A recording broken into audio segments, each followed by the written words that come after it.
Greetings, I'm Sajdah, Wendy Muhammad, and you are tuned in to the hottest show on IGTV. It's the Mo Today series on Black Muslim businesses. And I'm excited today. We're going to be talking to the owner and the proprietor of the Legacy Men's Boutique. Assalamu alaikum, Brother Jamil, Shabazz Capital, Stepharine 7. Welcome, welcome.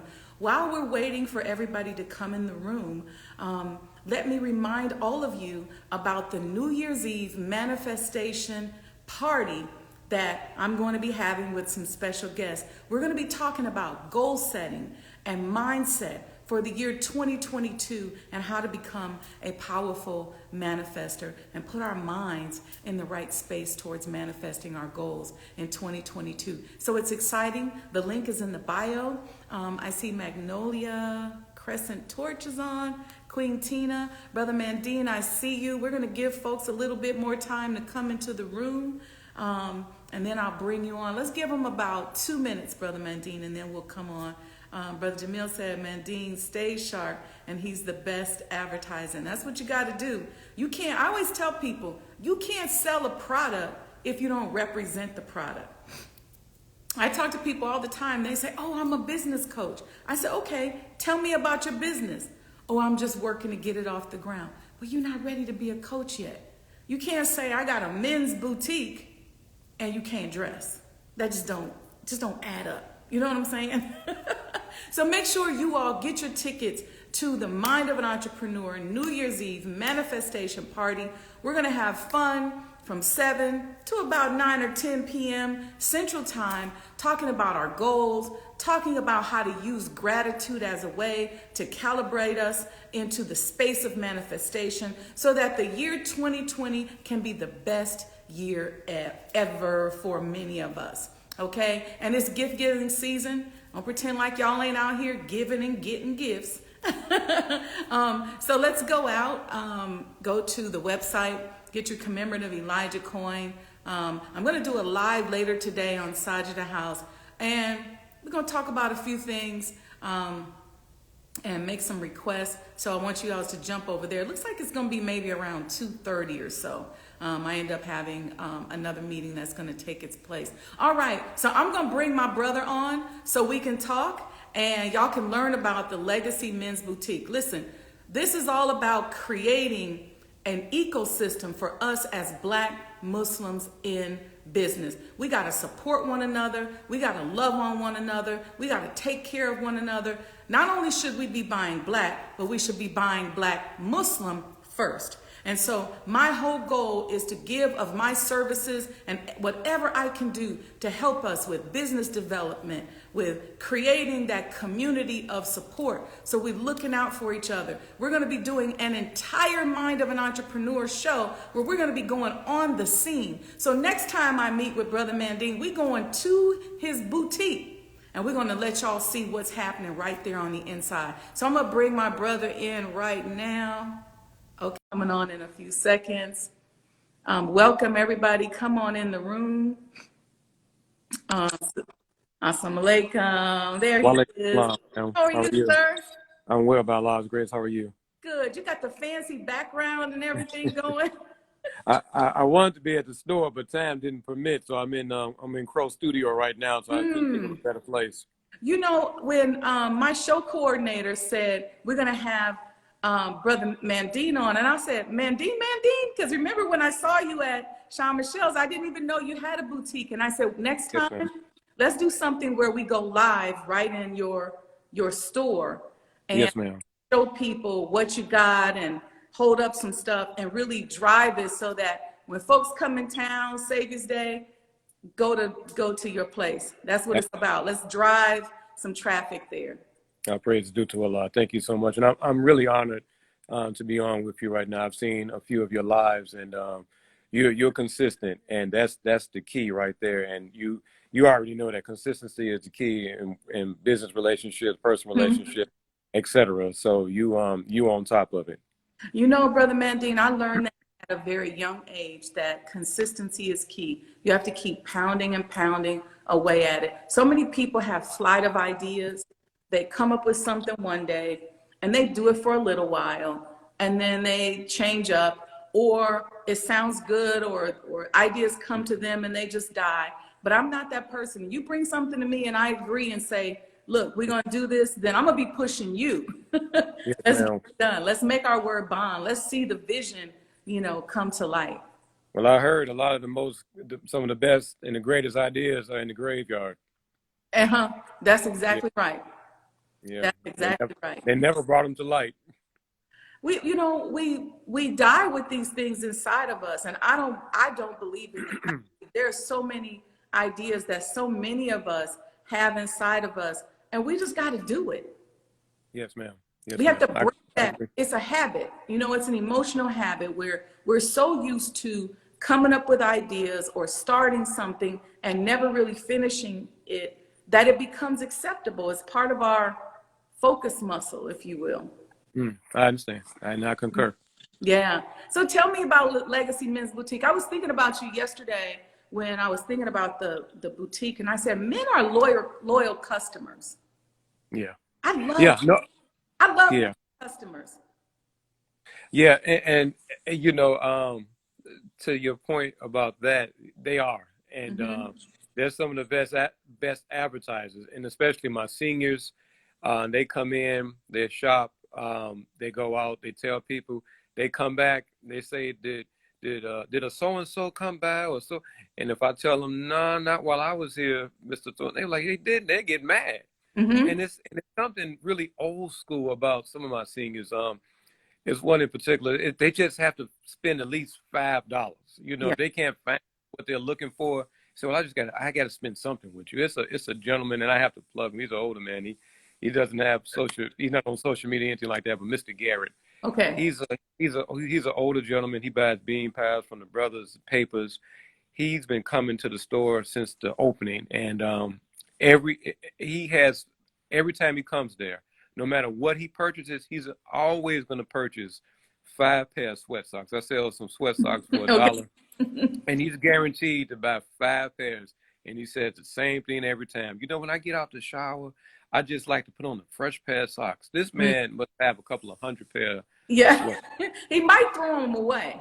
He might. He might. He strikes me as someone that's very clean and anal like that. So I Mm-hmm. wouldn't be surprised. But I'm like that with face towels. I buy them and then I throw them away. So yeah, people probably think I got 500 or 600 face towels, but I don't. I get rid of them. yeah, yeah. Well, sisters are a little more Yeah. tedious and clean than us. We're gonna say the face towels that they got holes in it or whatnot until we're shamed and Mm-mm. we just have to throw them away. So I understand. Not me. Listen, let me tell you something. When I was building the business plan for the surgery center in Maryland, I came up with this whole campaign towards Black men, where Mm, I studied the buying patterns and the habits of Black men. yes, ma'am. And I had a hard time selling it to our advertisers like Comcast, but something about Black men, they're an untapped market Yes. because the assumption is that you all don't control your own spending, that somebody else controls it, right? Yeah. The Yeah. assumption is that you're not loyal, but listen, the Black men, even when it came to healthcare, are the most loyal customers. And as long as you take care of them, and Black men are just not used to getting royal treatment. And Correct. I would be surprised, Brother Mandene, by how many older Black gentlemen would come to the center. And Mm. I would say things like, how you doing today, King? Come on over, have a seat, get them a special seat, treat them nice, bring them some Yeah. juice. They would cry. Yeah. And to your point, I'm not going to plug this store, but it was a sister that this was years back. I used to go there, and she she had such a way about her. When I would match up shirts and ties with my suits, and I would bring the suit in, she'll lay the suit out, put me up a chair, have me sit down. She'll pull out some things Mm-hmm. for me to look at, Mm-hmm. and I felt special. Come to Mm-hmm. find out, she did everybody like this, so I felt a little cheated, but still, She was but playing on not, you. but she was a good sister. She treated every customer individually and to their liking, and I really appreciated that. But Men are definitely, and one thing about it, you have some men that are shopaholics. They're shop all the time, but whether they shopaholics or not, when they purchase something, they're looking for quality and they want it to last for a long time. So they're not so much in the business of because let me go back because I know you had asked me early on about Legacy Men's Boutique. Legacy Men's Boutique started in 2017, and I do a combination of gently used and new men's clothes and accessories. Oh, The nice. idea, yes, man, the idea was given to me a friend, excuse me, and it was she's like you. She does studies on this type of thing. And she was saying there's nothing like this in Chicago, especially on the South Side. You know, they have places like that on the North Side, and then even up there, they tend to cater to women more because women are known as being the shoppers. Right. So if they have a men's section, it's really small. So this was personal for me. I wanted some place for men to come and to be able to get what they need, and so that's where it started. You know, the real genesis comes from my aunt, who was my legal guardian. And she was pretty much a single mom. She never had any biological children of her own, so she got custody of myself and my older brother. So, you know, watch her clean white folks' homes and do what she, you know, odd and end jobs to do what she had to do to make sure that we were good. And one of those, until, you know, you're old enough to remember, was called rummage sales and garage sales. And they called thrift stores at the time. And of course, when you're young, and you think, you know, you trying to be in the fashion, no, you don't. That's the last thing you want to do is go to. You the don't want to thrift go rummaging. No. But now it's like it's the end thing. You know, when I first opened up, you know, she uses very colorful language. You know, she said, I used to have to take your so-and-so kicking and screaming to the thrift store. Now you got a nerve to open up one. Well, I was like, well, I got a little more sense now. So, but it's great. I just feel like it's something that's needed. Even if I didn't do it, it's something that's needed in the community for men to be able to go in and get what they need. And also to add on to that, beginning, I've started collecting like shoes and suits and shirts to give away for like the 8th grade luncheon and graduations in high school. Because again, I remember how she had to struggle, but I never gave away anything. I was just becoming a collector. And so I finally, I ran across a space that was available. And I shot my shot, and you know, I was blessed with the space, and it just went from there. But I accept donations also, so I quickly ran out of room, and so I had to move, you know, to the location that I'm at now, 107 47th Street. And it's like Minister Farrakhan said, business is warfare. So, you know, and as we said early on in the conversation today, consistency is the key. And I had this misunderstanding because I didn't have a business plan. I just kind of went into it, you know, head first. So in the old building that I was in, it was like an indoor mall type, you know, different businesses in there, but there was a whole lot of businesses. But the point is, I was inside, so nobody knew I was there. You didn't have no street advertising because no you didn't street, have retail space. No sign, no street. Yeah, and I did no advertising, and I always cite Mr. R.J. Dale of Dale Advertising. I don't know if you remember him. He used to always say that you're going to either advertise going into business or going out of business. And so that always stuck with me because I did little to no advertisement at that time. It wasn't until I came to the new location where rent was a little more, and then I knew. Come on now, a little more pressure on you. Yes, ma'am. And so I started stepping up and got out my comfort zone and just started going from there. And so it's you know, like with anything, especially going through COVID and, you know, the uprisings and things that we're going through. So it has its ups and downs, but I know it's a place that's needed. And so I'm gonna ride the wave. So, you know, it's been a joy. A lot of people say I wouldn't change a thing. I would change a few things now, but for the most part, you know, I'm happy of this. I'm happy for the.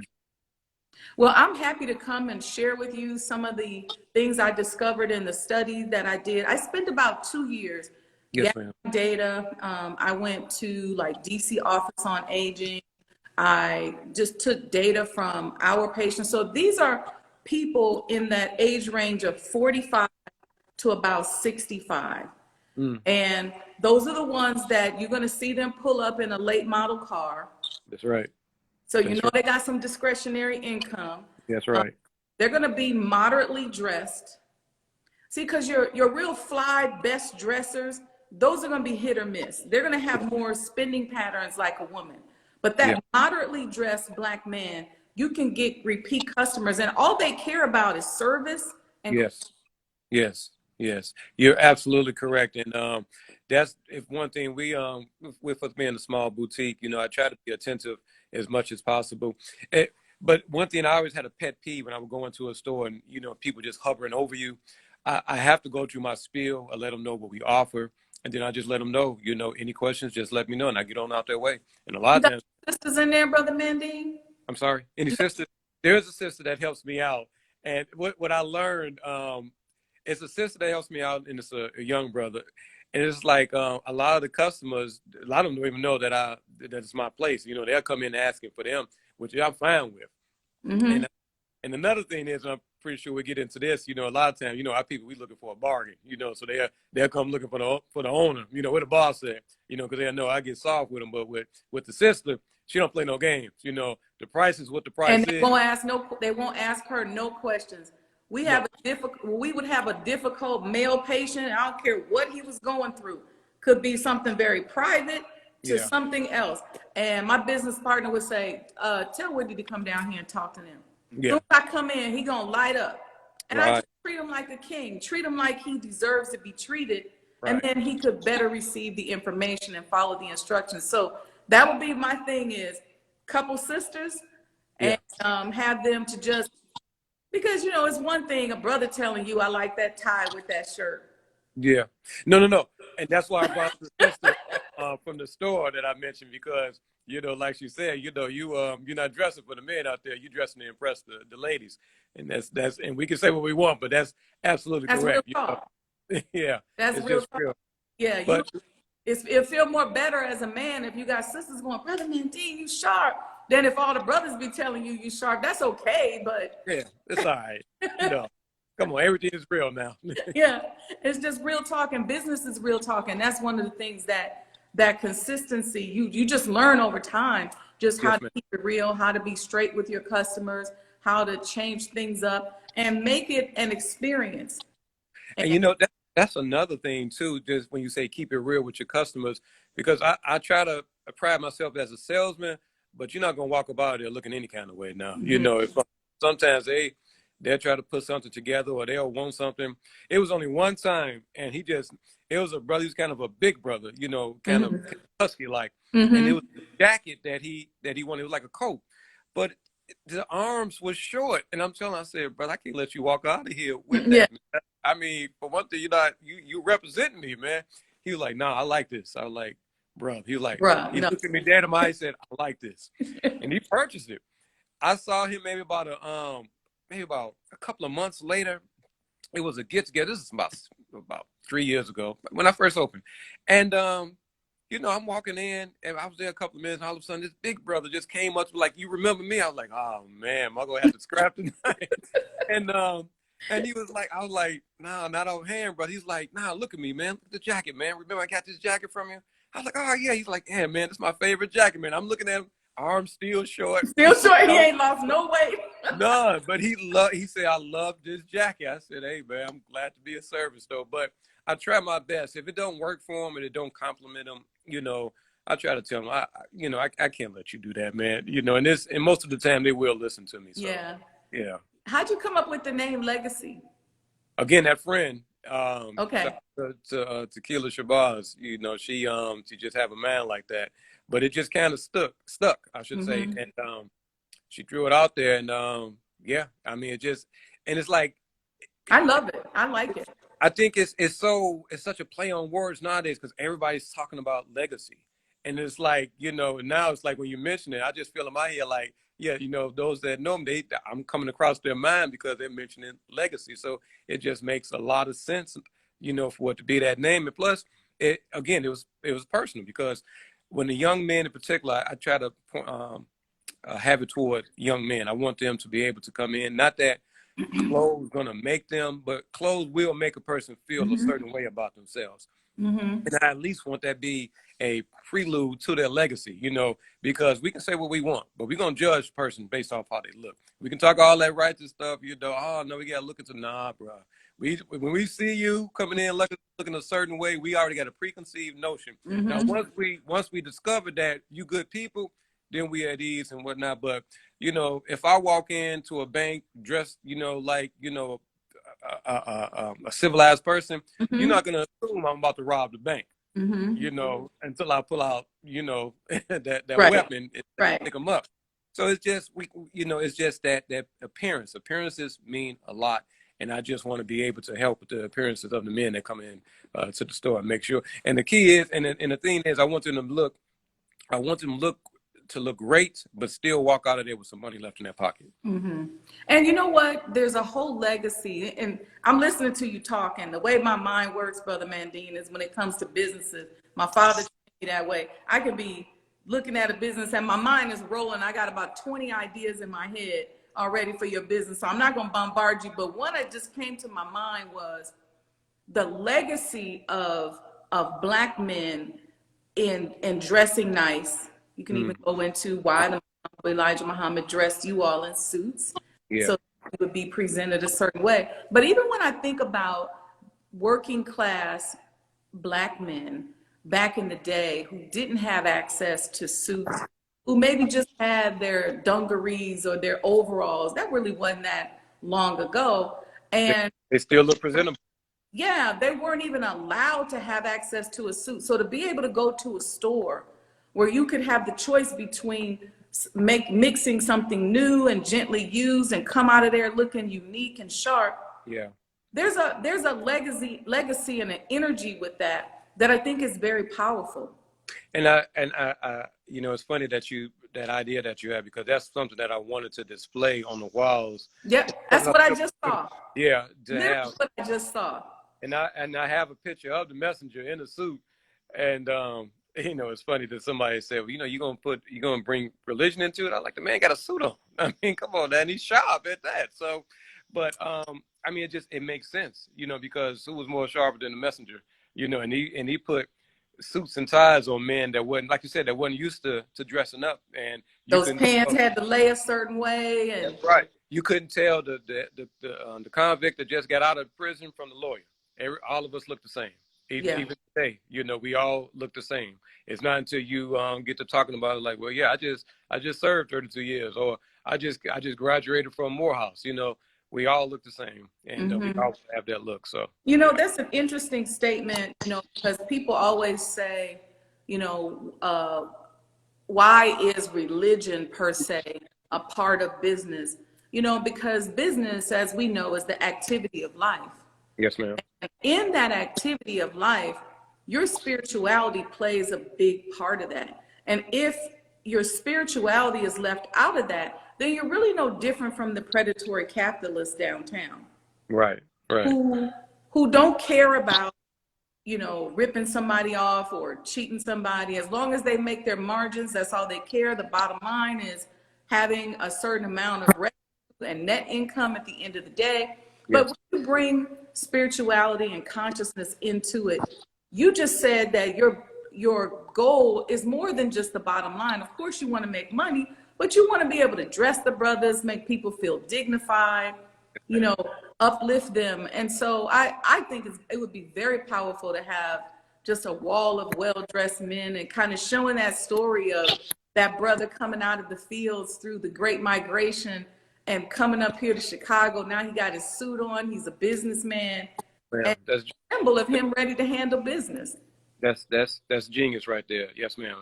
And you're absolutely correct. And to your point about the spiritual religious aspect per se of business, you got to have integrity. We're not just trying to, I'm not trying to get over on my people. No. And you said it so eloquently. I just be blunt with it. I'm not going to deny my foundation just because I'm in business. Right. And I look at you.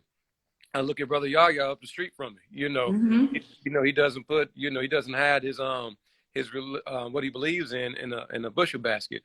I think about even as far as music is concerned, the young brother Golden Child. I don't know if I host a radio show on VON on Tuesday nights, and I had him on. I didn't know that. Yes, ma'am. And I was talking to him, and what impressed me so is that he's a young brother, and he doesn't deny what he believes in his music and anything. He's always representing, and he's always putting the nation first as far as the work and everything. But he's still able to, to navigate through the trenches. And the same thing with a veteran like Brother Don, also, who's in that. It's like Jesus. He's in the world, but not of the world. Mm-hmm. So we don't have to, hide who we are or put what we believe in the background. I can deal with anybody that comes in there. I'm a civilized man.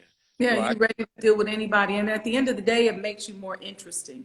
yes, ma'am. I'd rather go into a store and talk to somebody that says to me, yeah, I'm a Muslim from the Nation of Islam, and I feel that enriched culture as I'm working with them. Or maybe they say I'm from Italy and I just, came up and I grew up in the vineyards in Italy. There's an enrichment with the culture that helps with the experience, which really is more attractive and builds your brand and helps you make more money. Right, right. I agree. I agree wholeheartedly, and it shows that you're well versed. You're able to deal with whoever comes in, and that's the way we're trained. I mean, because you see the how we go out there in the field to work with the people, and we bring that teaching, that experience, if you're in the business, into that business world. So we know how to navigate, we know how to deal. We're in the people business. That's the bottom line. And by being in the people business, we should know how to navigate, how to deal with people, how to talk to people, the proper way of handling people. It comes with the territory, and it should comes natural. Well, we have to accept and understand that it's okay to be who you are. Cultures, including Islam, were established through business, through trade routes. That's how he came going door to door selling silks. That's how he got in the house. Come on, so you're teaching. This is business. And Yes, so ma'am. business, as we're taught by predatory capitalists, means it's separate and you can't get in and you got to act a certain way. There's this grafting process that the business mind of Yakub creates in order to graft us out and away from the activity of life, which is business. Yes, ma'am. Then they just feed us, welfare checks and all this other stuff. But if we accept our culture and who we are, then people will do business with us, because then coming to Legacy Men's Boutique is an experience and not a shopping spree. I'm coming there as an experience. I'm going to see brother so-and-so and sister so-and-so, get some education on some fabric and what I should be putting together and what's hot this season, stuff like that. Yes, ma'am. Absolutely. Like you said, it should be an experience. Of course, we would like to sell a few things, but, and even with that, just as far as the networking, because there's a lot of times, it's a lot of men that they have this this thought that, I don't want to wear what somebody else has owned. I get that. I have that. That's why I do a combination of gently used and new men's clothes and accessories. Mm-hmm. If I don't have what you're looking for, I try my best to keep this in the family. So I have other, places that I can direct them to. Mm-hmm. But as you said earlier, for me personally, that Muslim business always get the trump card, so, but unfortunately, that I can't think of, it's not any other brick and mortar men's stores that I could direct them to. But, I would love to be able to do that. But I try to make sure I thank them for the opportunity, and I give them a couple of cards of some places that they could go to. And then we keep it moving, So, Brother Mandene, I see you having one of these in a lot of cities around the country. People like my dad was a shopaholic. He dressed. I'm talking every new pair of shoes, everything, coats, hats. But after a while, he wearing all that stuff. Right. He's not a person that it get old. Yeah. And even when he passed, the biggest thing was all these clothes. Yep. And, it was a blessing because he was always dressed, always sharp, and my grandfather was the same way. So I come from a legacy of men who were into dressing. There's that legacy. It's a legacy. It's truly a legacy. I just come from that. And I think that it would be really nice, because you have a lot of men that are like that, who would say, let me donate or sell these things to you, Brother Mandene. And if those people tend to take care of their clothes, they don't wear them that often. So I, the fact that they might be, it ain't like they wearing these pants every day, that's right. or they got these Louis Vuitton loafers that they not wearing that every day.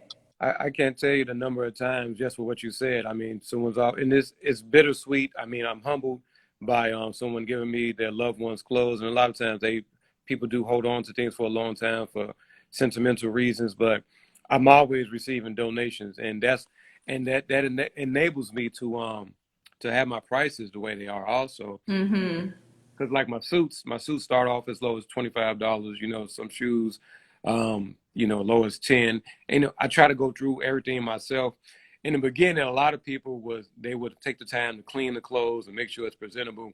Lately, now they've been getting a little lazy with it, trying to just look like they've been just going in the basement and finding bags of old stuff and just throwing it, giving it away. And I wouldn't give that type of stuff away. And Right. I can't have everything clean, so I'm picky about what I take in, and A selection process. You have an intake process. exactly. Yes, Mm-hmm. ma'am. Yes, ma'am.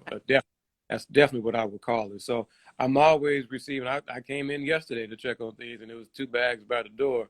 And so I'm grateful by it. And a couple of friends. I have a friend that has a store also, and she used to always say, if somebody's donating something to you, don't babysit that. Get that out of there. Get it out of there. And somebody come in to do business with you, you make sure you get a sale. Mm-hmm. Don't let nobody walk in and walk out empty-handed. Mm-hmm. So, and that's Yeah, just if nothing else, hook them to you and to your staff to where they just want to help you. They just want to do yeah, business with you. They just, because really that's what happens with larger advertisers. It's not like when you buy Gucci and stuff, it's such great quality. You just want to do business with Gucci. You might like the packaging. You yeah, might like how they treat you when they go in the store. But the way it is nowadays, a lot of people don't give that personal touch like what you all probably give to the men. Things like now where we got this schizophrenic type of weather. One day it's 50, one day it's 20, yeah, and men come in. How should they dress? Because they don't want to be overdressed. They don't want to wear like a big wool coat. They right, don't want to wear a trench coat that's for the spring. So they want something that's nice in the middle. You can advise them on that, on how to look sharp, even though the correct, weather's crazy now. correct. No, you're absolutely correct. So and that's something I want to fine tune also, but I try to definitely give them the best advice based off of, and I guess I do some studying. I go to different magazines. I even look at some TV, and I just see how Mm-hmm. people are dressed and the color coordination. I don't go too way out or anything, because most of the men that come in, as you stated, they're conservative, so they don't Yeah. want to try to be too flashy. And I Yeah. get a lot of seniors, and they don't like I do. I sell jeans also. First thing they say, I don't want them skinny jeans. Yeah. I ain't like these young boys out there. Ain't it So crazy how almost all black men don't want skinny jeans, but that's yeah, all they sell in the store? that's all they sell. But I do have jeans that men can get, that they're comfortable with. That's loose enough for them, and that they're sturdy. That Mm-hmm. they come in, they're happy with them. So Mm-hmm. I do my best to try to go out and find what the older gentlemen, the older brothers, in particular, what they're looking for. So I pride myself in that. Mandene, what's your background? How did you get into sales and clothing? I know somebody made a suggestion, but this seems to fit you, and I'm just wondering what your background is in I, business. I'm a student of Munir Muhammad. Anybody that knew Brother Munir knew he was a salesman. Mm-hmm. Brother Manil was an insurance salesman. Okay. He he sold women's dresses and Mm-hmm. men's suits out the trunk of his car. I And feel like I do remember that. yeah, but Something, right? as he would probably say, he said, but the one thing I could sell. Oh, but the way he described the insurance, he said, if I could sell you a piece of paper, I can sell you anything. But he said, I knew I was a salesman where I could sell the teachings of the Honorable Elijah Muhammad. It was, I Mm-hmm. never forget. He talked fast. He talked fast, but it wasn't in a slick way. But it was Mm-hmm. in a salesman way. It was a beauty shop. That was across the street from us, and it was he didn't care who it was. He gonna talk about the Honorable Elijah Muhammad, and it was a sister that he was talking to, and he spoke to her maybe about 2 or 3 minutes, and then he was like, "Go type up a membership." Type up a membership. She gave her the money. She walked away. She came back a couple of minutes later. She was like, let me ask you something. What did I just get a membership for? Right. And I was like, and I knew then, I was like, this man, That's cold right there. yeah. No matter where we were at, he was always on point, no matter what you needed. I mean, he kept suits in the trunk. He sold insurance. He made sure I had insurance when he first came in contact with me in my early 20s. I mean, he was just, as he would say, he brought when he came into the ranks of the Nation of Islam, he brought a brand new Fleetwood and he filled it up with fish. And he went on the west side, his beloved west side, and he would sell fish out the trunk of his car. So that was my inspiration right there, seeing Brother Mandene, being with him. Yeah, just sell. I mean, he could sell anything, so that's the inspiration, and that was my template for being a salesman. And I'm still learning. You'd be surprised, Brother Mandene, how many business people I meet and they say, well, I hate selling. I said, well, you should probably get out of business. Yeah. And just go work, because you got to be able to sell. I sometimes I go a little easy on them when they're trying to convince me that they're not a salesman. I say, you really are, because you're doing a really great job of convincing me that you're not a salesman. So it's yeah. It is in you. You got to be able to sell ideas. You got to be able to sell who you are, your concept. You got to be a salesman in today's world in order to be successful. Not just selling products, but like I said, there's ideas, there's concepts, there's business processes and improvements. Selling yourself to get a job. You gotta be able to sell. Absolutely, and all the time, and be ready to sell at all times. So you never know. I mean, even now, I mentioned Brother Mandene. I'm not opposed to delivering or keeping stuff in my trunk or making calls, making phone calls and let them know, hey, I got this in, I got that. Even in the worst thing, one thing you can't do with a person that has a store, you can't say, hey, I'm coming back, or hey, I'm interested in that. I'm gonna call you. I was like, yeah, I still got that you was asking about. I can bring it to you if you want me to. That's right. I deliver. I can meet you somewhere. That's right. So I'm not too big for that. I'm very humble in that aspect. I have no problem with that at all. That's real talk. So Brother Munir, may Allah be pleased with him, taught you that whole concept of selling yourself. And my guess is establishing your identity so you're comfortable with yourself, so you can go out and be a salesman. That's beautiful. Yeah, and he led by example. He didn't sit down and like, you do this or do that. This is the game plan. I just watched. And if a man could represent the Honorable Elijah Muhammad, no matter where, I mean, I was blessed to be able to travel with him, not only in the United States, but outside the United States. And no matter where, the Honorable Elijah Muhammad was in the forefront. And if you brave enough to represent the Honorable Elijah Muhammad, no matter where we're at, you can sell anything. That's why you have to salute even the brothers out there moving for those that started off selling the Muhammad Speaks, to the brothers that selling the Final Call now. That's something that they're not just paper boys out there with paper. They have information in there that can help save your life. And so you have to treat them with respect. And even when we talked about presentation, you see those brothers out, they sharply dressed. They're looking great. They're radiating, the rays, the sunlight of God. So they out there. And so, it shows. And as I tell the people, when they tell me that I'm sharp, all praise is due to Allah. I'm representing the teachings of the Honorable Elijah Muhammad, and I'm representing the store. So as I tell them, I'm a walking billboard. That's right. That you have to be. There's something about the mindset of a person that knows how to sell and who's not afraid to sell. I remember my first time. You remind me, my first time coming to Crow. I must have been about 22, 23 years old, and I came there with Mother Tynetta, and Brother Munir had some videos of her speaking in her. And I just remember standing there, and I remember all the stuff in there, and she was kind of reminiscing on where this particular video. Yeah, I think I remember you were there with another sister, if I'm correct, because I think she came twice. Because we did, Brother Mandene did a part 1 and part 2 interview with her, but she came there just to view the place as well. But I seem to remember that. Yes, yeah, I was there with her both times, and the first time we got there early, Brother Munir walked us through, Yes, ma'am. Yes. And he had some video of her, speaking when she was Tanetta Dinar. Right. Right. And Yeah. we looked at that, and he did the interview. I feel like that it was not set up the way it's set up now. It No. almost, What we would do, we didn't have the studio. okay, yeah, We would make a studio. We learned early on we can make a studio no matter where we were yeah. at. So we took 2 chairs. We got the table. We was in front of the podium, and he interviewed Sister Tynette. I remember that. Part two. I was there that day. Yep, I was Yes, there. ma'am. Then she Yes.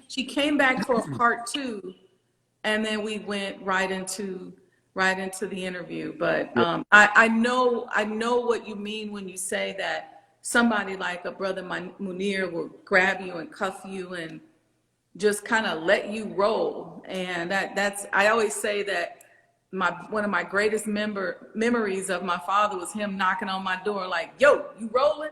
I'm getting my shoes on because we going somewhere," and That's my so mom beautiful. would take us everywhere. And Mother Tynetta, may Allah be pleased with her, I'm blessed that she just would choose me to roll with her. Man. Sister Aletha tells a funny story at the palace and how Mother would come downstairs and they'd say, "So Mother, you want us to call the brothers to come and pick you up?" And she'd say, "No, Sister Wendy's coming to get me." And I'd come in my car. I had a $400 car, brother. Yes, ma'am. I'm coming. Duk, duk, duk, duk, duk, duk. And, oh my gosh! I said, "Mother, are you sure?" "Yes, let's go." She Yeah. always called them bags, and she put those bags in the back, but she let me roll with her. Oh, praise Kmart, Allah. get her hair done, grocery store, whatever, buying scarves up on the north side in that $400 car. And she never acted like, you can't go, I'm not riding with you, that ain't good enough for me. She never even flinched. Two stories. I reflect. One of those trips I was with Brother Munir, I actually got displaced from him. I was stuck in Tunis, and this was the time that Brother Farrakhan and a delegation was in Libya, and Brother Munir was there, but I was with the camera equipment in Tunis. That's a whole nother story though. But he was telling me how he was walking with Sister Tynetta on this beach, and he was, he was getting ready to interview her, but she would walk so fast, Yep. he had to catch up with her, Yep. and I was just reflecting on that when you was telling the story about her. But when you said that about your dad, about coming to, knocking on your door, Yep. it was just one time, early on, Brother Munir was like, he asked me one day, we was in the office, he was like, "You want to go with me?" And I asked him, "Where are we going?" He was like, "Shh," and he walked away. Yeah. He left me, man. So after that, ask good questions, Brother Man. yes, ma'am. After that, whatever he said, "You want to go with me?" "Yes, sir." I got my coat. I was like, "Let's go." "Yes, sir." So yeah. My dad said, "Yo, you rolling?" I'm tripping over myself trying to tie my shoes and get going. Or if Mother Tynetta would say, "Okay, are you ready?" I would just go. We'd be gone for 2-3 hours and people looking for us. And she say, "Let's go," I'd go. That's it. Because I mean, it would be those experiences. Mm-hmm. You never knew where I was going from. It wasn't until later on when I would start handling his schedule that I would know where we would be going. And even we had a schedule for the day, we still would be, it would, those, I said, reflection is a beautiful thing. I mean, just observing some of the moves that he made and still be able to walk in those same patterns and still be able to go see some of the people that he introduced me to. And that's why it's so important for me to be able to help maintain these relationships that he introduced to us. And, it's precious to me because it didn't happen overnight. Some of the people that we deal with now, as far as the organization, he worked on these people because a lot of them didn't start off as friends or advocates or whatever, but they learned to appreciate Brother Munir. And again, he never hid what he believed in the bushel basket. He always, represented at all times. And as Brother Minister Farrakhan said at his janazah, he said, I'm paraphrasing, but he said Brother Munir was going to make sure you knew about the Honorable Elijah Muhammad. He didn't care who you were. And I appreciate the support that you and Brother Jamil have given me with the renovation of the Messenger's home. I mean, you all came over, you've invited me to Crow. I can't wait to come back. Oh, you But got I'm just grateful. You yes, know, ma'am. I'm really grateful for you all. And so any support that I can give you or any way that I can help you with ideas, I don't mind coming by if you want an opinion. Consider me one of your business coaches and consultant. If you need I'll to pray due to Allah. text me, reach out to me, I'm there. And Yes, I'm grateful for what you're doing, for how you are working to represent the Honorable Minister Louis Farrakhan and the yes, Most Honorable Elijah Muhammad. That just means something to me, and it just warms my heart, and I'm grateful. And it also warms my heart to think that brothers who are, you know, even if they're just starting out and maybe they don't have a suit or they don't know how to dress, because dressing isn't taught anymore, that they have a place where they can come with somebody who's trustworthy and it's a safe space yes, to ma'am. learn. Yes, ma'am. And you So, know, I pride myself, and I say this not to, you know, get high fives or pats on the back, but it's been plenty of times that because again, it goes back to why I started in the beginning, that I've just given stuff away, you know, to those that are in need. It was a sister. If she came up to me right now and be like, "What's up?" I wouldn't know who she was, but she called at least 4 times. I can't remember the name of the organization when I was at the old location, to say that she had individuals who are in need of a suit or whatever for a job interview or graduation or something, and they came through. One has went on to become a regular customer, even though I haven't seen him in a while, but would like to see him. But it's stuff like that. Even now, you know, if you know somebody that's in need, sincerely in need, I say send them over. I got them, you know, because that's a blessing of getting all these donations. I can't. What I'm gonna do? Just hold on to them and have a big mountain of clothes in my back room. They can go. So I mean, if I'm able to be, it's a blessing to be a blessing. I've been blessed. You know, I want to be a blessing to those. So I know how I've been helped, how I've been, you know, mentored, how I've been, whatever. I mean, it's just, I'm still here. So it's incumbent upon me. The duty of the civilized is to teach civilization to others and also to lead by example. And so that's what I'm put on this planet for. So I'm here to serve. praise be to Allah. Well, keep teaching and training. Keep doing what you do. I look forward to coming back to Crow. Let me know. I have some ideas for you for the boutique. My Yes, mind is like this. Choo, choo, choo, choo. So I I have some appreciate it. ideas. We can, I don't mind coming by. We can walk through. And the next time we do this, let's do it in the boutique. Yes, ma'am. Yes, ma'am. I see the That, wall. I see the whole experience. You creating a whole experience for these brothers who've never even known how to dress, and for people who are veterans, people who used to going downtown to Neiman Marcus or whatever. They should enjoy coming to the Legacy Men's Boutique. yeah, that's what I used to paint it as, you know, the Magnificent Mile on 47th Street. You know, Come on. I want to give you that Magnificent Mile experience, but on 47th Street. And so I still pride myself with that. And it was just one time, and I know we're wrapping up. It was a brother. He kept on looking in. You know, a lot of times, and I learned this from Brother Aaron.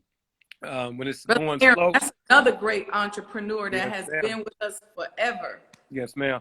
I don't just, if it's going slow, I'm not sitting in there on my hands. I go to what was taught to us, and the gold is in the fish's mouth. And so, you know, and I learned just because I have a storefront now, you know, when you in motion, you're not really looking. If you headed to a particular place, your mind is on that particular place. So you're not going to veer off a lot of times. So I notice a lot of times, just looking out the window, if it's a little slow, people would just walk right on by. So I said, let me go out there and engage with the people. And it was this one particular time, this brother, he just kept on looking in. And I like, you know, come on in. He's like, man, I didn't know I could come in here, man. It looks so nice. I was like, that's why I was over here, because it's nice. This is for you. So this type of place, it's not just for the downtown, just for those that look like they can afford. This is your place, brother. So, I mean, that goes back to the messenger. That's why a lot of the business, Serving our people. right, your supermarket, your this, your that, to let you know this is for you. And so that's that same mission that I'm on now. That's exactly right. Well, thank you, Brother Mandene. I really Thank appreciate you. it. Yes. Can't wait to come back. Let's talk about it. We're sending good energy out to you and your businesses, that you just do well and continue to grow and to expand and help more and more people. Like I was told early on, rent is due every day. So that's how I operate. That's right. Thank you But we're so gonna much, let you go sister. get to the boutique. Yes, And ma'am. thank you. And I look forward to seeing you and Brother Jamil soon. Absolutely. Thank you, ma'am. Okay. Thank you so much for being on the show today. It's an honor. Thank you for inviting me. Assalamu alaikum. Wa alaikum salam, ma'am. Thank you all for listening. You've been tuned in to the Mind of an Entrepreneur show with our brother Mandene Muhammad and the Legacy Men's Boutique. Brother Mandene, give us the address. Oh, yes, ma'am. Woo. 107 East 47th Street. Okay. One block. 107 East 47th Street. Even if you don't want to buy anything, even if you're a sister and you're like, I don't really, just stop by. I Give get him a some lot of crack, sisters that give come him in. some flow, Yes, and go on in there and give our brothers some support. absolutely. Thank you, ma'am. Okay. Peace and All blessings. Assalamu right. alaikum. Wa alaikum salam.